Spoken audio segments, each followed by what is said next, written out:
Hi लोगोफोर welcome back to our गोरलै channel सो नोंथांमोनखौ गासैखौबो माने गासै फरायसाफोरखौबो जोंनि गोरलै चैनेलसिम बरायनाय जाबाय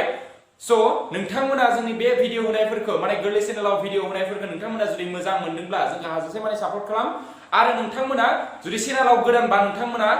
साबस्क्राइब बटनखौ थुनानै हो आरो गासैबो गोदान भिडिअ होनाय नटिफिकेशनखौ मोननो थाखाय नोंथांमोना बेल आइकनखौ थुनानै हो जाहाथे भिडिअ होनायनि लोगो लोगो नोंथांमोना थाबैनो नटिफिकेशनखौ मोननो मोनो आरो नोंथांमोना जुदि जोंनि होनाय भिडिअफोरखौ जुदि मोजां मोनदोंब्ला जेसेबां बर' फरायसाफोर दं सो नोंथांमोना बिथांमोननो शेयार खालामजालाय आरो नोंथांमोना लोगोफोरनोबो शेयार खालामनो हागोन फरायसाफोरनो सो दा जों नै भिडिअनि गेजेरजों जों मा सोलोंनो हागोन जों बेखौ जोङो भिडिअखौ गोबाव खालामालासिनो लोगोफोर स्टार्ट खालामदिनोसै सो लोगोफोर फिन नोंथांमोनखौ जोंनि बे गोरलै चेनेलाव लोगो मोनफिननाय जाबाय सो दिनै जों आगोलनि बायदिनो थाखो जिनि मेथ चेप्टारनि जोङो 7 लेसनखौ सावरायदों दा बे 7 लेसननि नैबे जोंना पार्ट नाम्बार 2 आरो बे पार्टआव जों खालामगोन 7.1 नि 5 नाम्बारनिफ्राय सो जोंना 5 नाम्बाराव मा होनाय दङ नायदो लोगोफोर दा जोंनिया 5 नाम्बाराव मा होनाय दङ मोनसे थाखो खथायाव सा 4 लोगोफोरखौ ABCD आरो D बिन्दोआव सा 7 पॉइंट सावगारि माने 7.8 आव दिन्थिनाय जादों आरोना दा नैबे सावगारि 7.8 आव मोनसे सावगारि होनाय दङ बे सावगारि जोंना ABCD आ माने जोंनिया लोगो होनाय दङ आरोना मानसिनि नाव आरोना लोगोफोर बेया A B A आ सासे मानसि B आबो सासे मानसि C आबो सासे मानसि D आबो सासे मानसि स दा बेनिफ्राय होदों सम्पा आरो सामिलिया थाखोआव हाबनानै एसे सम नायबिजिरनानै सम्पाया सामिलिखौ सोंनायसै बे ओरैनो आरोना माने मा होनदों एसे स्ट'रि बायदि लिरना होदों आरोना बेवहाय सम्पाया आरो बे क्लासरुमाव हाबनानै सोंदों आरोना सामिलिखौ माबायदि सोंदों जे ABCDखौ नों बर्ग दब्लाय होनना सानो नामा सम्पाया सामिलिखौ सोंदों आरोना नोङो एबेनि ABCDखौ नोङो बर्ग दब्लाय होनना सानो नामा होनना सोंदों आरोना स दा सामिलिया राजि जायाखिसै स माने सामिलिया राजि जायाखै आरोना सम्पाया जों बर्ग नामा होनना सोंनाव स जानथाइखौ मावसुलु बाहायनानै बबे मोनसेया सैथो दिहुन दा नोंखौ दा सामिलिनिया सैथो ना सम्पानिया सैथो दिहुनो दा आरोना दा सम्पाया सोंदोंमोन बे बर्ग दब्लाय नामा होननानै बाट सामिलिया नङा होनना बुंदों आरोना माने राजि जायाखै आरोना स दा जों चेक खालामदोंसै दा बेखौ ABCDखौ स सावगारिखौ एसे आखिना लानोसै लोगोफोर आं बेखौ स सावगारि आं निथिना आखिना लानोसै लोगोफोर नाय जोंनिया नैबायदि होनाय दङ हा बिनिफ्राय जोंना बि आं माबाखौ प्लेसखौ माबाना होलासै नैबे A नैबे B नैबे D हमना ला नैबे C स दा नोंथांमोना सावगारिखौ नाय नै A बिन्दोनि मानखौ जों मा मोनगोन लोगोफोर नै नायबा नोंथांमोना मिथिगोन नाय A बिन्दोखौ जों मा मोनगोन या लोगोफोर A बिन्दोखौ नैखौ दा नैबे जुदि सेन्टार लायोबा माने नैबे नैथिं एक्स एक्सिस नैबे मा लोगोफोर नैबे हमना ला वाइ एक्सिस ना स दा नैबे एक्स एक्सिस नैबे वाइ एक्सिस बा नैबे मा जागोन नै A बिन्दोनि माना मा जागोन जोंनो एक्सआ मा दङ 3 वाइ मा दङ 4 स A बिन्दोनि माना मा जागोन लोगोफोर 3 4 थिग बिदिनो नै D बिन्दोआ मा जागोन जोंनिया एक्सआ मासिम थांदों एक्सआ थांदों 6 सिम आरो वाइआ थांदों 1 सिम स नैबे मा जागोन D बिन्दोनि माबाया बिन्दोनि माना जागोन जोंनिया 6 आरो 1 थिग बिदिनो C बिन्दोआ मा जागोन लोगोफोर C बिन्दोआ जागोन बिथिं थांदों जोंना 9 सिम आरो गोजौथिं थांदों 4 सिम स B बिन्दोआ मा जागोन 9 4 थिग बिदिनो B बिन्दोआ मा जागोन बिथिं थांदों 6 बिथिं थांदों 7 स मा जागोन बे 6 7 स दा आं बेखौ नोंथांमोननो बुंनानै होखाबाय बेवहाय स आं दा सिम्पलि मा खालामगोन बेखौ दा आं पुट खालामखानोसै डाइरेक्ट बेवहाय स दा A नि मानखौ जों मा मोनखो लोगोफोर A नि मानखौ मोनगोन जोङो 3 4 बेनिफ्राय B नि मानखौ मोनगोन जोङो 6 7 आं दासो बुजायबाय माबायदि जायो बे C नि माना मोनगोन जोंनिया मा 9 आरो 4 बिनिफ्राय D नि मानखौ मोनगोन जोङो 6 आरो 1 स दा सिम्पल आरोना स बेखिनिखौ मोनबाय दा जोङो बेखौ जोङो चेक खालामनोसै स आं मोनसे बुंना होनोसै दे जोंनिया बर्ग जानांगौबा बर्गनि मोनसे धोरोम रोंनांगोन नैबे लोगोफोर जोङो दा हमना ला नैबे बर्ग आरोना दा नैबे जुदि बर्ग जायोबा नैबे हमना बर्ग सावगारिया जादों आंनिया सरि निखिनाखौ नांथ'ला जों हमना ला दा नैबे हमना ला PQRS हमना ला PQR आं नोंखौ एग्जाम्पल होदो हा PQRS आ जुदि बर्ग जायोब्ला जोंनिया बर्गनि जोंनिया धोरोमा मा लोगोफोर बै नै आखान्थि बै आखान्थि बै आखान्थि बै आखान्थि गासैबो जोंनिया मा जायो लोगोफोर बर्गनि गासैबो आखान्थिनि मानफोरा मा जायो जोंनिया समान जायो आरो लोगोसे मा जानांगोन लोगोफोर बेजों दाजाबबानो मा जागोन जोंनिया खना हांखोना लोगोफोर बैसोर नै खना हांखोनि मानफोराबो जोंनिया मा जानांगोन लोगोफोर समान जानांगोन स' बिसोर बेखिनिनि मानफोरा जुदि जोंनिया समान जाबासो जों बेखौ मा होनना बुङो लोगोफोर बर्ग होननानै बुंनाय जागोन स' दा ए बि सि डिखौ जों जइन खालामबाय नैबायदि स' नैबायदि जइन खालामबाय आरोना आंनि आखिनाया एसे माबा जादों स' आं स्केलजों आखियाखै नालाय स' जइन खालामबाय दा जों मा चेक खालामगोन नै ए डि ए बि बि सि सि डिनि मानखौ चेक खालामगोन आरो बेनि माना गासैबो समान जाबा लोगोसे जों मा दिहुनगोन ए सि आरो नैनि बि डि दिहुनगोन स' बेखिनिनि गासैनि माना जुदि समान जायोबा नैनि बिनि माने नैबे बे आरो बिसोरखिनिया समान जाबा आरो नैजों बेजों जुदि समान जायो जोंनिया मा जागोन बे मोनसे बर्ग जागोन स' जुदि बेखिनिया जुदि जोंनिया कन्डिसना सेटिसफाइड जायाबा जों मा खालामनो हाया बेया बर्ग नङा स' दा सिम्पलि दिहुनदोनोसै लोगोफोर दा नोंथांमोनाखौथ' आं बुजायखाबाय जोंनिया डिस्टेन्स दिहुननाय फर्मुलाखौ माबोरै खालामो स' दा ए बि इकुवेल टु मा मोनगोन जोङो root over x2 minus x1 whole square plus आरो मोनसे y2 minus y1 whole square स' आं बुंखादों दानिनो जों फार्स्ट मोनसेखौ मा लायो फार्स्ट मोनसेखौ x1 y1 लायो बेनिफ्राय सेकेन्ड मोनसेखौ मा लायो x2 y2 स' दा ए नि माना मा लोगोफोर ए नि माना 3 4 ओमफ्राय बि नि माना मा बिनि माना जोंनिया 6 7 स' दा जोंनिया मा जानोबा x2 मा जागोन 6 x1 मा जागोन 3 स' दा मा खालामगोन जोंहा बेयाव लोगोन 6 minus 3 whole square plus y2 मा जागोन 7 y1 मा जागोन लोगोफोर 4 होल स्क्वायर नाय दा बेखौ माबादो दा बेखौ दा माबादो आरोना स' दा 6 निफ्राय 3 थांबा बेसे जोंनिया लोगोफोर 6 निफ्राय 3 थांबा जागोन जोंनिया नैबे जागोन 3 होल स्क्वायर प्लास ओमफ्राय नैबे 7 निफ्राय 4 थांबा मा जागोन बेबो 3 होल स्क्वायर स' इकुवेल टु मा जागोन बे नैबे 9 प्लास नै मा जागोन 9 इकुवेल टु मा जागोन बे 18 लोगोफोर स' दा 18 खौ लिरनो गोसोबा जों माबायदि लिरनो हायो 9 सानजाब 2 स' 9 खौ जों मा लिरनो हायो 9 खौ जों लिरनो हायो 3 स्क्वायर सानजाब 2 स' इकुवेल टु जोंना मा जागोन 3 खौ बायजोआव लाबोबाय 2 थाबाय स' दा बेखौ मा मोनगोन जोङो 3 रुट 2 मोनबाय थिग बिदिनो जोङो ए बि नै मानखौ मोनबायना ए बि खौ दिहुनबायना एबार जों बि सि खौ दिहुनलायगोन लोगोफोर स' मा खालामनोसै आङो बि सि खौ दिहुनलायनोसै आङो स' दा बि सि नि मानखौ आं दिहुनलायनोसै स' बि सि खौ इकुवेल टु मा जागोन नैबे x2 minus x1 whole square plus y2 minus y1 whole square स' इकुवेल टु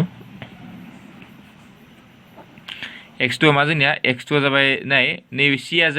x2 y2 जागोन ओमफ्राय बिया मा जागोन x1 y1 स' दा नैबे 9 दङ नालाय मा जागोन होनबा 9 माइनास 6 माने x2 माइनास x1 होबाय ओमफ्राय y2 मा जागोन जोंनिया y2 4 बेनिफ्राय y1 जागोन जोंनिया 7 होल स्क्वायर स' बेबायदि जागोन आरोना सिम्पल बुजिदोंबा फार्स्ट बेखौ माबायदि खालामो नोंथांमोना फार्स्ट पार्टखौनो नायना लाबानो जाबाय स' सिम्पल बेवहाय बुजाखानाय जादों स' दानिया मा जागोन 9 निफ्राय 6 थांबा जोंनिया मा जागोन लोगोफोर 9 निफ्राय 6 थांबा निउ जागोन 3 होल स्क्वायर प्लास नैबे मा जागोन 4 निफ्राय 7 थांबा 3 होल स्क्वायर बे माइनास 3 जागोन लोगोफोर माइनास 3 होल स्क्वायर स' मानोना 4 माइनास 7 नि गेदेरनि सिगाङाव माइनास दङ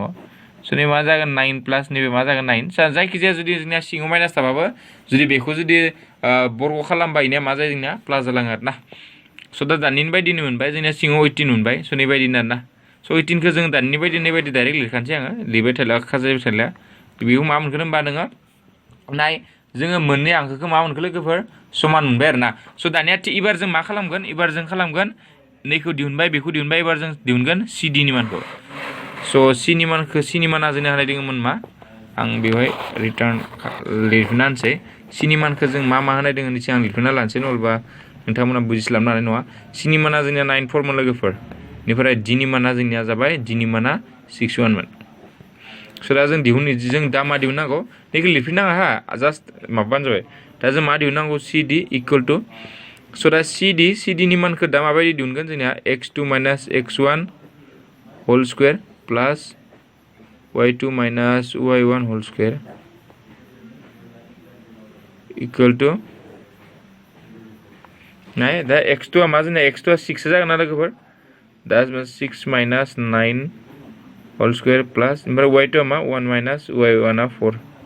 होल स्क्वायर इकुवेल टु 6 निफ्राय माइनास 9 थांबा मा जागोन माइनास 3 होल स्क्वायर प्लास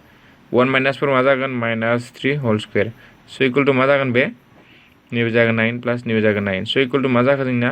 रुट ओभार 18 स' रुट ओभार 18 खौ दानि बायदि जों मा लिरनो हायो लोगोफोर रुट ओभार 18 खौ जों लिरनो हायो 2 रुट ओभार 2 नङा सरि 3 रुट ओभार 2 नाय जों बेवहाय जों गासैखौबो मा मोनथामखौ मोनबाय रुट ओभार 3 रुट 2 आरो मोनसे दङ लास्ट जोंनिया जों मा दङ नाय जों मा माखौ दिहुनगोन लोगोफोर बेखौ दिहुनबाय बेखौ दिहुनबाय बेखौ दिहुनबाय एबार दिहुननांगौ जोङो AD बा DA स' दा DA खौनो लानोसै आं DA हिसाबैनो DA equal to x2 minus x1 whole square plus y2 minus y1 whole square x2 स' दा बेवहाय नाय x2 आ जोंनिया मा दङ लोगोफोर x2 नि माना जोंनिया मा एबार x2 आ जागोन जोंनिया DA लादों नालाय स' x2 आ जागोन जोंनिया 3 minus 6 whole square plus 4 minus 1 whole square नोंथांमोना बिन्दोखौ नायना लाबानो जाबाय DA खौ आं दानि लिरना होनाय जाबाय नैबे जाबाय माइनास 3 होल स्क्वायर प्लस नैबे जागोन 3 होल स्क्वायर स' बेखौबो जों मा मोनखो लोगोफोर नैबे 9 प्लस बेखौ 9 मोनबाय स' इकुवेल टु मा मोनखो 18 स' 18 खौ जों मा लायो 3 रुट ओभार 2 नाय जों गासै दा जों मा मोनखो लोगोफोर दा जों मोनबाय नैनि मानाबो 3 रुट ओभार 2 बेनि मानाबो 3 रुट ओभार 2 बेनि मानाबो 3 रुट ओभार 2 बेनि मानाबो 3 रुट ओभार 2 सोरा मोनसे कन्डिशन जोंनिया सेटिसफाइड जाबाय एबार मोनसे कन्डिशन दंबावो जोंनिया बिनि माने खना हांखोफोर मोननायाबो मा जानांगोन लोगोफोर जोंनिया खना हांखो मोननायाबो समान जानांगोन स' दा जोङो बिथिं लिरना होनोसै आं बिथिं जायगा थोजाले आंना स' आंना दा खना हांखो स' सावगारिया जोंखौ खेबसे फट'के आखिना होनोसै आङो सावगारिखौ ओरैनो आखिबाय आंनिथिं जास्ट सावगारिखौ आखिबोनाया जाबाय नैबे A नैबे B नैबे C नैबे D लादोंमोन AB नि माना मा AB नि माना जोंनिया 3 4 मोन ओमफ्राय B नि माना जोंनिया 6 7 मोन ओमफ्राय C नि माना जोंनिया 9 4 मोन ओमफ्राय नै D नि माना जोंनिया 6 1 मोन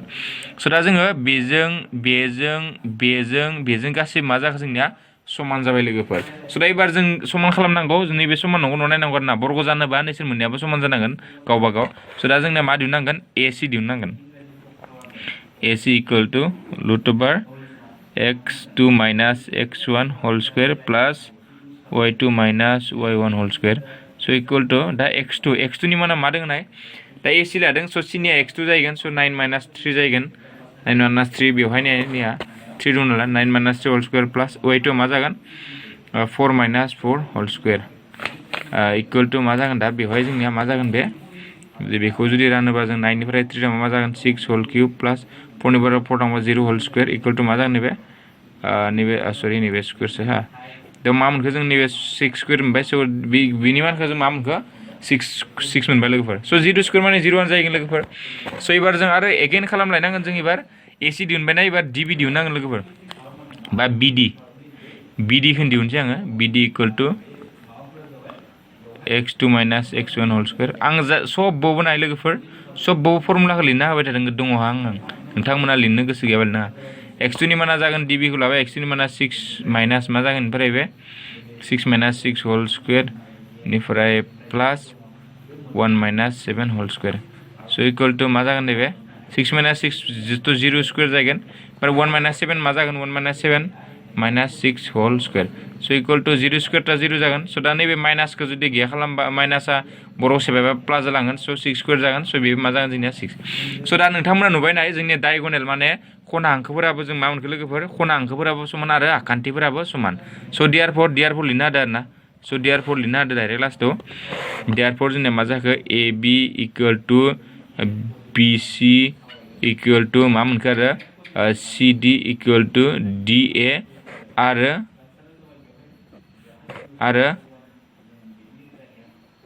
खना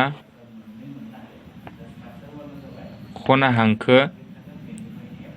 जोंना खना हांखो मामोन AC इक्वल टु BD जाबायना खना हांखोफोराबो समान जाबाय स' देयारफर ABC D आ मोनसे लोगोफोर मा बर्ग बुजिना लोगोफोर स' जोंनि नाय जोंनि खना हांखोफोरा जुदि समान जायो आरो जुदि आखान्थिफोराबो समान जायोबा जोंनिया मा जागोन बे बर्ग जागोन स' नोंथांमोना ओरैबायदि मोनबा आरोना जेनेबा खनाफोराल' जोंनिया समान जाबाय जोंनिया सरि आखान्थिफोराल' समान जाबाय जोंनिया खना हांखोफोरा समान नङा अब्लाबो बे मा जानाय नङा लोगोफोर जोंनिया बर्ग जानाय नङा स' गोबाव खालामलासे नेक्स्ट कुइसनखौ जों खालामदोनसै लोगोफोर स' लोगोफोर एबार नेक्स्ट कुइसनखौ जों खालामलायनोसै स' एबारनिया जाबाय 6 नाम्बार खालामसै स' 6 नाम्बाराव मा होनदों लोगोफोर जोंनिया गाहायाव बिन्दोफोरजों सोमजिनाय आखान्थिब्रैनि मुंखौ लिर आरो नोंनि फिननायनि जाहोनफोरखौ हो स' जोंनिया दा बेखौ जोंनिया आखान्थिब्रैनि मुंफोरखौ लिरनो होदों आरोना 1 नाम्बार 2 नाम्बार 3 नाम्बार बेफोरो जोंनिया मा आखान्थिब्रै जागोन स' आखान्थिब्रैया जोबोर महरनि दङ जोंनिया आखान्थिब्रै जोङो आखान्थिब्रै जोंनिया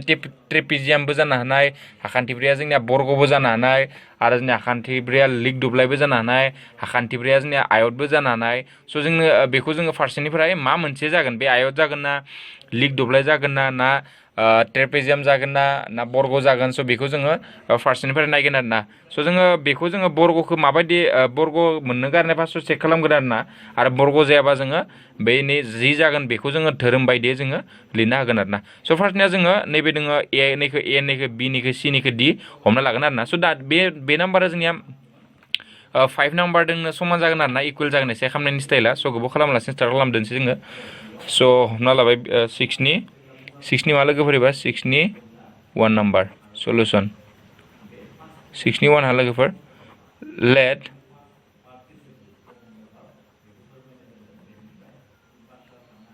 बिन्दोफोरा मा लोगोफोर आङो मा हमखो बिन्दोफोरखौ ए -1 -2 निफ्राय बि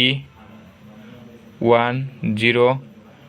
बेनिफ्राय सि -1 2 बेनिफ्राय डि -3 and 0 स' बेखिनि हानाय दङ आरोना बिन्दुफोरा स' दानिनि बायदिनो स' बेखौ जुदि जोङो बिन्दो ओरैनो आखिना जुदि लायोबा ट्रायेल हिसाबै स' आं दा नैबे आखिना लाबाय स' नैबे ए बि सि डि स' दा बेखौ जोङो नैफोर आखान्थिनि गासैनि मानखौबो दिहुनगोन आरो बेनि खना हांखोफोरखौबो दिहुनगोन स' बेनि खना हांखोजों खना हांखो जुदि समान जायोब्ला आरो आखान्थिब्रैनि आरो गासै आखान्थिफोराबो जुदि समान जायोबा बे मा जागोन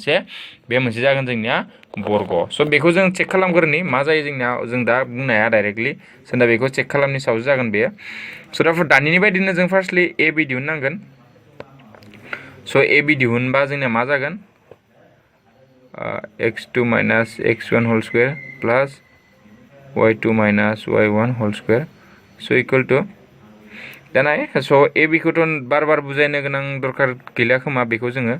आं डाइरेक्ट खालामना खानसै 1 मा जागोन 1 नायनो बेवहाय जोंना x2 नि जायगायाव 1 फैबाय बाट निया -1 दङ नालाय बे -1 जों बे प्लास -1 जों बे मा जागोन लोगोफोर +1 जागोन होल स्क्वायर y2 मा दङ y2 0 ओमफ्राय बेबो नाय y2 जोंना मा दङ y1 मा दङ लोगोफोर जोंनिया y1 -2 दङ नालाय बे -2आ बे -y फैनानै मा खालामगोन माइनासजों माबा जाबायगोन बे +2 होल स्क्वायर बुजिना लोगोफोर बेखौ मानो प्लास जाखो सिम्पल आरोना स' बेनिफ्राय 1 1 मा जागोन 2 स्क्वायर प्लास 0 प्लास 2 मा जागोन नैबे 2 स्क्वायर स' इकुवेल टु मा जाखो जोंनिया दा नैबे 4 प्लास नैबे मा जाखो 4 इकुवेल टु मा जाखो जोंनिया √8 फार्स्टखौ जों √8 मोनबाय स' ए बिखौ जोङो चेक खालामबाय एबार जोङो बि सिखौ चेक खालामलायनोसै बेबायदिनो स' एबार जों बि सि खालामलायनोसै बि सि इकुवेल टु बि सि खालामबा नोंथांमोनखौ आं डाइरेक्ट खालामखाना होनसै -1 +1 होल स्क्वायर ओमफ्राय प्लास सरि -1 नै -1 -1 जागोन स' नैबे आरो 2 - 0 होल स्क्वायर स' बुजिना लोगोफोर स' नाय बि सि लायोबा जोंनिया मा जागोन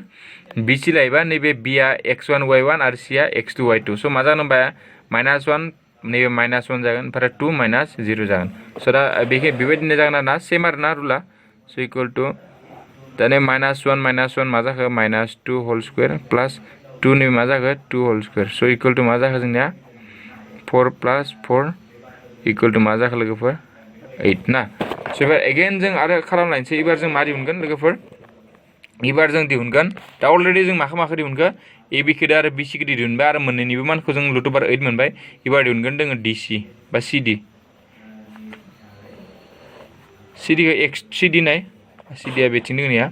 x2 आ बे जागोन x2 y2 आ नैबे x1 y1 जागोन स' डाइरेक्ट फज'नोसै आं -3 नाय बेवहाय माइनास दोङो -3 -x1 मोन ना स' माइनासजों मा जाखो बे +1 जालांगोन पार बेनिफ्राय 0 -2 होल स्क्वायर स' इकुवेल टु नैबे -1 +1 मा जागोन नैबे -2 होल स्क्वायर प्लास नै -2 मा जागोन होल स्क्वायर जागोन स' इकुवेल टु मा जागोन नैबे दा -2 होल स्क्वायर मा जागोन बे 4 ओमफ्राय -2 होल स्क्वायर बे मा जागोन 4 स' दा बेवहायबो जों मा मोनखो बेखौबो जों मा मोनखो लोगोफोर रुट अभार 8 मोनबाय स' एबार नेक्स्टआव जाबाय जों एडिखौ चेक खालामगोन आरोना स' एडि इकुवेल टु नाय एडि इकुवेल टु जोंनिया मा दङ बेवहाय एडि इकुवेल टु मा जागोन नाय बेवहाय एडिया जोंनिया मा जागोन एडिखौ लाबा जोंनिया डिया जागोन x2 y2 आरो एआ जागोन x1 y1 स' बेखौ जों सिम्पलि खालामबा मा मोनगोन जोंनिया आं डाइरेक्ट खालामखाना होनसै दे लोगोफोर नोंथांमोना निथिं जोंना मा जागोन x2 एडिखौ लाबाय बेबायदि लाबा नैबे जागोन एडि नालाय -3 प्लास 1 होल स्क्वायर प्लास 0 प्लास 2 होल स्क्वायर स' इकुवेल टु नैबे मा जागोन -2 होल स्क्वायर प्लास नैबे जागोन 2 होल स्क्वायर स' दा नाय बेवहाय मा जागोन बेयो नैबे जागोन -2 सरि आं सेबायना होनसै 4 प्लास नैबे मा जागोन 4 नाय बेखौबो जों मा मोनखो लोगोफोर रुट अभार 8 मोनबाय स' नोंथांमोना नटिस खालामबा नुनो मोनबाय जे जोंनिया गासैबो आखान्थिनि माना जों मा मोनखो लोगोफोर बेनियाबो रुट अभार 8 बेनियाबो रुट अभार 8 बेनियाबो रुट अभार 8 बेनियाबो रुट अभार 8 स' जोंनिया बर्ग जाहां आरोना स' जुदि नैबे खना हांखोफोरा जुदि समान जायोबानो जोंनिया मा जागोन लोगोफोर बर्ग जागोन स' दा जोङो AC नि मानखौबो जोङो दिहुनना होनसै बिथिं नायनोसै बिथिं स' दा AC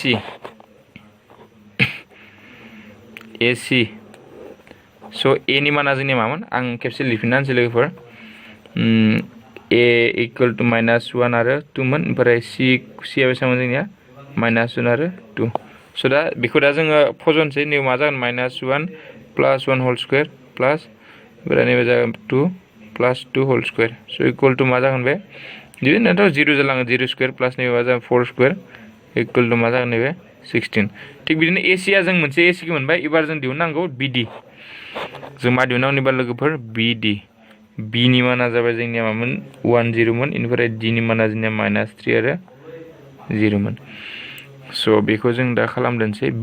बिडि ना लोगोफोर होमबा मा जागोन जोंना -3 -1 होल स्क्वायर प्लास 0 -0 होल स्क्वायर स' इकुवेल टु नैबे जागोन -4 होल स्क्वायर इकुवेल टु मा जागोन बे आरो 16खौ जों मा लायो लोगोफोर 16खौ जोङो बर्ग खालामना मा लायो 4 स्क्वायर इकुवेल टु मा जागोन बे 4 आरो बेखौबो 16खौ मा मोनगोन जोङो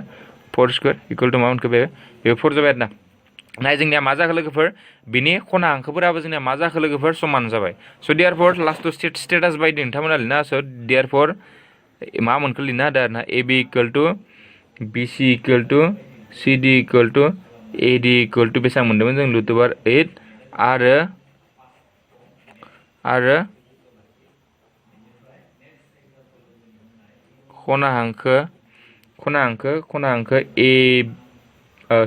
AC इकुवेल टु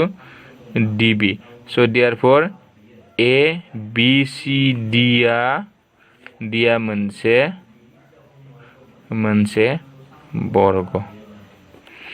स' दा लोगोफोर आं दा 2 आरो 3 कुइसनखौ आङो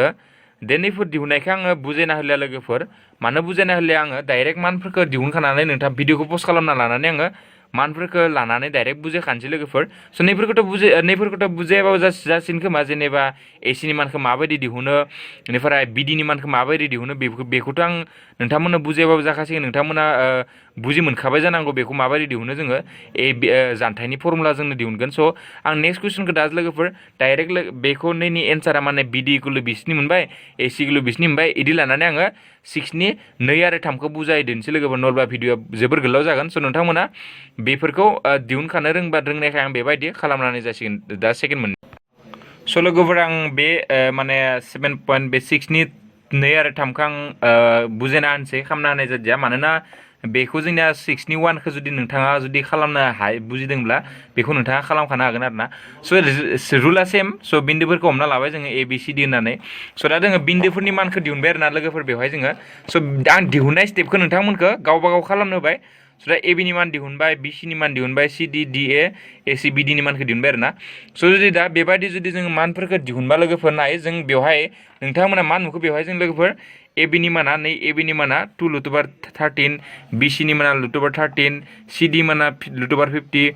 DAनि माना रुट अभार 85 ओमफ्राय ACनि माना जोंनिया मा रुट अभार 13 BDनि माना रुट अभार 41 स' दा रावनिबो गावजों गाव लोगोफोर मा जाखो मिलायज्लायाखै माने लोगोफोर बेवहाय जों मा लिरनो हायो हियार बेवहाय लास्टआव मा लिरना हो नोंथाङा हियार AB जोंनिया AB does not equal to मा जागोन आरोना AB does not equal to BC does not equal to बेनिफ्राय CD does not equal to AD स' बेबायदि मोनबाय आरोना बेनिफ्राय आरो लोगोसे लिक दब्लाय आरो लोगोसे माने खना हांखोफोराबो खना हांखोआबो मा जायो खना हांखोआबो मा जायो जोंनिया AC इक्वल टु मा लोगोफोर DB माने खना हांखोफोराबो जोंनिया मा जायो लोगोफोर मिलाया आरोना स' बेबायदि जुदि मिलायाबा जोंनिया बे मा जास्ट आखान्थिब्रै माबा जागोन आरोना जास्ट जोंनिया मा जागोन बे आखान्थिब्रै जानो हानाय बाट जोंनिया मा जागोन बे बर्ग नङा आरोना स' देयारफर जोंना सरि नैयाव जोंना मा होनाय दङमोन स' मा चेक खालामनो दंमोन लोगोफोर बेवहाय जोंनिया जे मुंखौ लिरफिननायनि जाहोना मा सोमजिहोनाय आखान्थिब्रैनि जास्ट नैबे मा जागोन जायखिजाया नर्मेल आखान्थिब्रै जागोन आरोना लोगोफोर बे जोंनिया मा जागोन बे जोंनिया जागोन नर्मेल आखान्थिब्रै स' दा लिरना होदो आरोना स' देयारफर ABCD आ जायखि जाया मोनसे आखान्थिब्रै